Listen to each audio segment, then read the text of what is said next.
पहेली नंबर 1, वो कौन सी चीज़ है जिसका साया नहीं होता?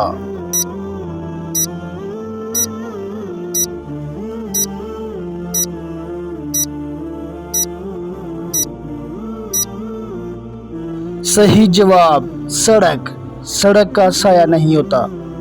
पहेली नंबर 2, वो कौन सा जानदार है जो अपनी गर्दन नहीं मोड़ सकता?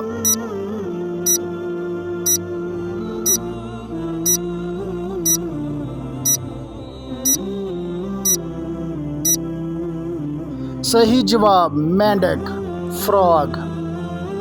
पहेली नंबर 3, बताओ वो ऐसी कौन सी चीज़ है जिसे जितना भी खा लो पेट नहीं भरता?